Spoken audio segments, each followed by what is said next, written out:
And so in the book of Revelation in chapter 18 around verse 13, it talks about how merchants of the earth made a whole lot of money, but they sacrificed people in the process. Okay.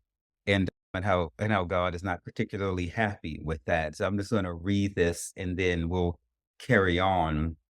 And then it says, and the merchants of the earth shall weep and mourn over her, for no man buy their merchandise anymore, their merchandise of gold and silver and precious stones and of pearls and fine linen and purple and silk and scarlet and all fine wood and all manner of vessels of ivory and all manner of vessels of most precious wood and of brass and iron and marble and cinnamon and odors and ointments and frankincense and wine and oil and fine flour and wheat and brass, beasts and sheep and horses and chariots and slaves and souls of men.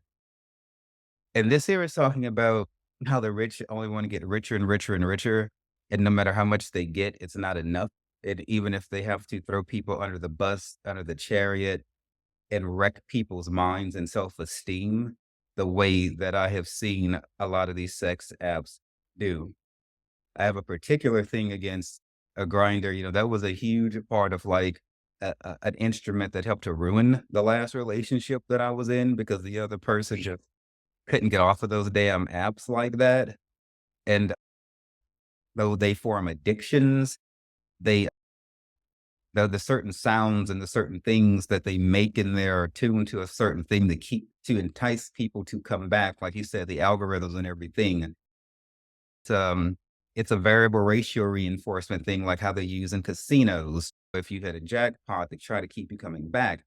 If you press the little fire thing or you hear that sound, how long do you have to stay on the app before you'll get that doo-doo-doo, that beep message where somebody wants to message you? Could this be the one that you're gonna have sex with or spend the rest of your life with? So they're playing on people's loneliness, which we're about to talk about, but they don't have the safety rails in place and they don't care if the person spends 20 hours a day on there. And people have spent a fucking lot of time on Grindr, and it's not or on and Tinder and all of them really, and it doesn't really lead to much. And then they're right back there having to do the same damn thing the next day because if they're just having sex for validation, there's no end to a need for that.